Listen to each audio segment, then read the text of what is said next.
So we know from collision theory that concentration affects rate, and that increasing the concentration increases the rate, because more particles per unit volume, so more collisions per unit time. Let's have a think about how the exam board could use that as a problem-solving exercise. So what could they do to get you to solve some problems on that now? So to bring in your mathematical skills that you have from GCSE to do some problem solving. So several small pieces of calcium carbonate were added to 100 centimetres cubed of hydrochloric acid. Now the calcium carbonate's in excess. So what that tells us is that we're not going to be able to use its amounts for our moles calculations. It's in excess, we're going to ignore it. So it's 100 centimetres cubed of 0.1 moles per decimetre cubed, HCl, and lots of calcium carbonate in there. Remember the formula for calcium carbonate? It's a group 2 calcium, so CaCO3. And the carbon dioxide that was produced was collected in a gas syringe, and somebody stood there with a stopwatch and recorded the volume at lots of time intervals. So after 1 second, 2 seconds, 3 seconds, and a graph was plotted of that volume. So your first task is to pause the video and write a balanced chemical equation for the reaction between calcium carbonate and hydrochloric acid. And you should have got something like this. Now your second exercise is to pause the video again and see if you can calculate how many moles of hydrochloric acid have been used in this reaction. And moles are volume times concentration. Remembering that given that the concentration is in moles per decimetre cubed, we need to convert centimetres cubed to decimetres cubed. So why is that important? Well, this graph represents that number of moles reacting in the reaction. So we're using the same axes, we're going to sketch curves, we're going to label them A and B for the following experiments. So A, 50 centimetres cubed of 0.2 mole per decimetre cubed hydrochloric acid with an excess of small pieces of calcium carbonate. So we're going back and we're seeing what the difference is.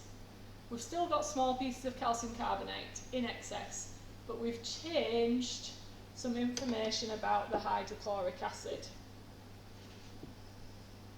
It is now 50 centimetres cubed of 0.2. So let's work out the moles of hydrochloric acid this time.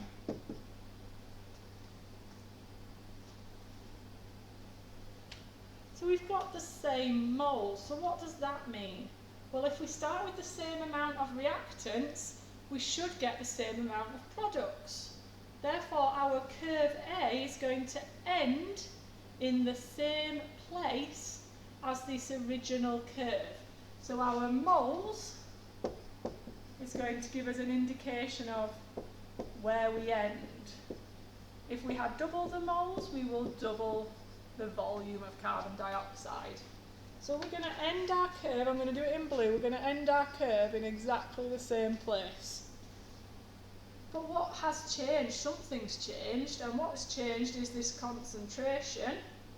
The concentration is bigger, which means if the concentration is bigger, then the rate of reaction will be faster, which is represented by what part of the curve?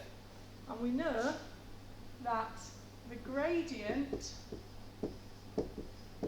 is what measures the rate.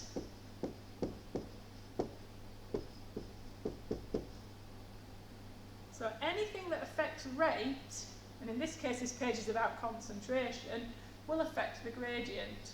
So we're going to look for changes in concentration, possibly changes in pressure, changes in surface area, changes in temperature. They're going to affect adding a catalyst.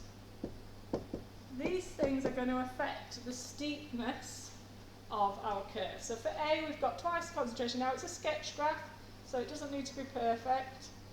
It needs to end at the same place, but it just needs to get there faster.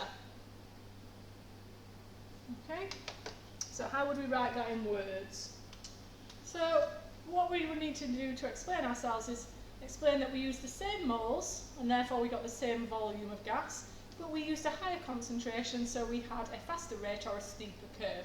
There would be 2 marks for this in the exam, and it would be for those 2 features of your sketch. So steeper, but ending in the same place. So have a look at the next example. and see if you could figure out how to draw your curve B. So if we look at the data and we work out our moles, we can see we've actually got half the moles, so we should have half the volume. But we've got the same concentration, so we should be going at the same rate.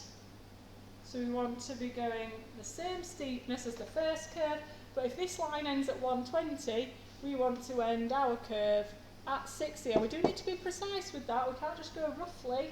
We need to know where we're going to. So try to draw your line a little bit neater than mine. I'll just make that tiny bit neater. So we're going at the same rate, and then we're going to level off at 60.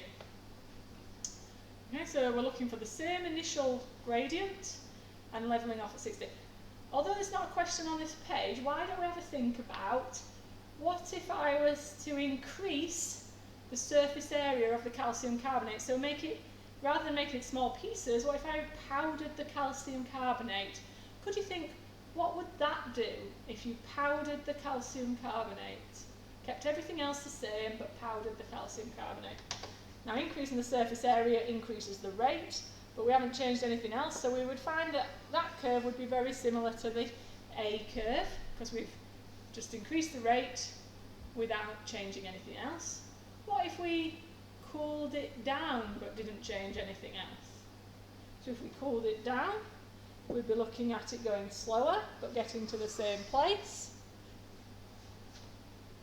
And if we added a catalyst, we'd be looking at something similar to the A curve, because we'd be speeding it up. So can you use this problem-solving exercise to plot sketch curves?